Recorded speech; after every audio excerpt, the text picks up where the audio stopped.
Behind me once stood a thriving Irish-themed pub. It must be said that Peking Road was difficult to get a grip of, and many entered that shebeen only to lose all grip of whatever they thought they might once have had. I cannot say more. And here stands Chungking Mansion, with brutal indifference to its five-star neighbours. To some, a den of iniquity. To others, the Hong Kong centre of curry par excellence. Certainly the cheapest accommodation in the heart of the city. An edifice not for the faint of heart. It provided a sort of bed under a sort of roof for many who found themselves washed up on the shores of Kowloon, unwilling or unable to fork out the eye-watering costs demanded by conventional hotels in the area. In the mid-1980s, a spot could be had for around 20 Hong Kong dollars per night, if you were made of stern stuff. An acquaintance of mine, a Grimsby supporter in actual fact, attempted to settle in the Chinese city of Xiamen, about an hour's flight north of here. Back then, it was a 2-day odyssey involving 5 or 6 buses and trains. One of the many obstacles he faced was the fact that he could only settle for 3 months at a time. Like many, he found the solution by visiting Hong Kong once a season in order to gain a fresh visa. And that is where Chungking Mansion came into play. 3 days was his limit, and then, immigration credentials in hand, he made his way over the border to a life where the cost of living was a fraction of that in Hong Kong, a life which bore little or no resemblance to that of Tsim Sha Tsui, and where he found a sort of love. She shall remain nameless and innocent. The Little Red Book was still a major factor in Chinese society at the time. It certainly trumped romance, and romance involving a foreigner was verging on treason back in those days. It was an unfathomable combination of chance and instinct. As time went by, and many cultural and linguistic barriers were hurdled, a certain intensity hung over the relationship. Physical aspects naturally came into play. Behaviour with comparative moral rectitude was expected, but even so, exile is said to be the deepest of a poet's many wounds. Inevitably, French letters were required. Sadly, his language skills fell well short of that. Enter another citizen of Xiamen, a man known to our hero through frequent travels along the same route.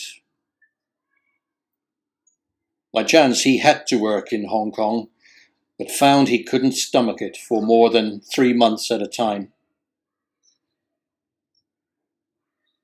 Hence, their paths frequently crossed. A natural solution presented itself. The dilemma would tactfully be explained to this man as a measure of trust and understanding had developed.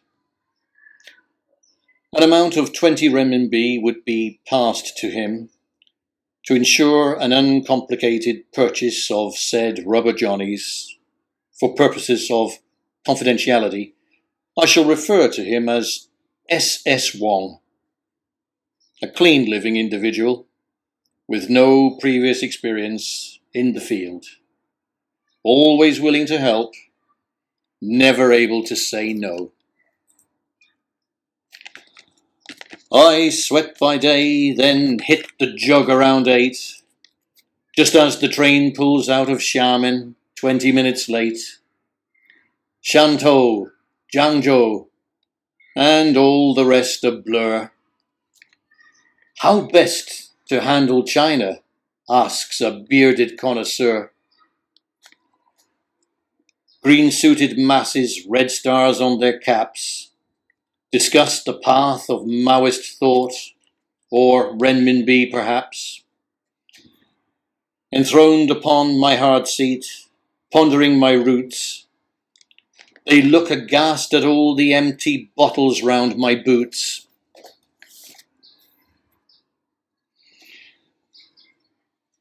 Well, some magistrates of Xiamen often say the characteristic of the hour is that the vulgar scoundrel, knowing himself to be vulgar, has the impertinence to proclaim his right to vulgarity and to impose it as and where he sees fit.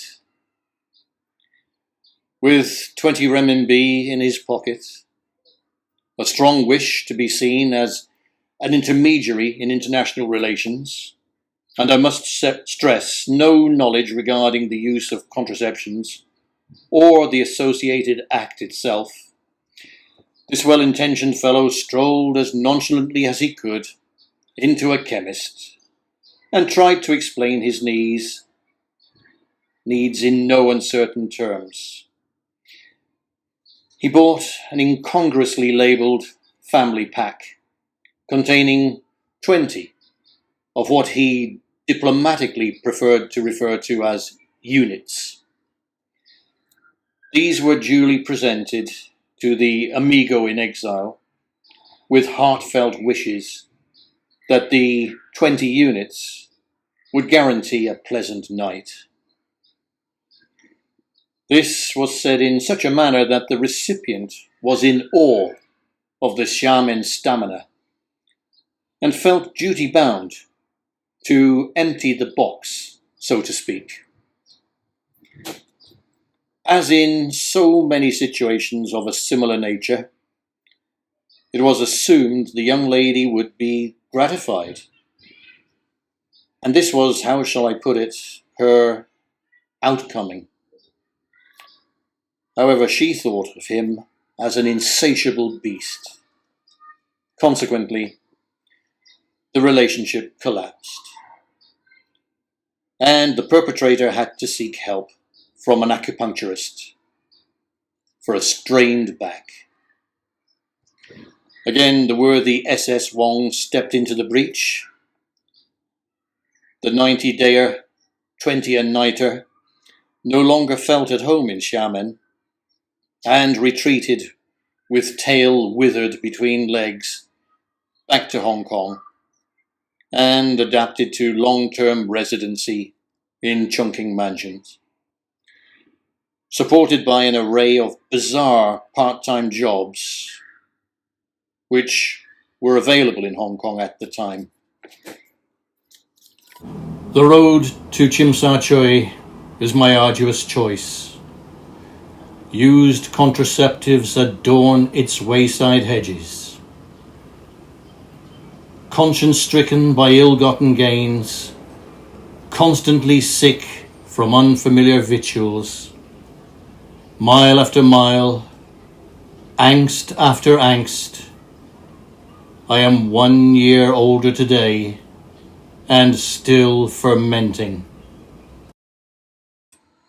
6 months after the night of 20 units, he bumped into his erstwhile sweetheart in the streets of Shengwan on his way to a 2-hour stint of nude modelling for the art department of Hong Kong University. Though naturally he never revealed this to her.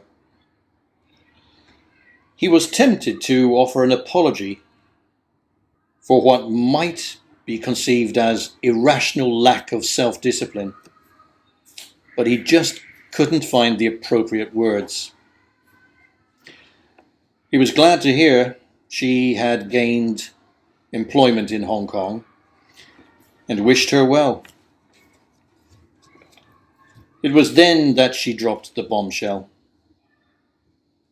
She was the new Deputy Manager of Human Resources at Hong Kong University and was currently overseeing a hiring campaign involving the art department.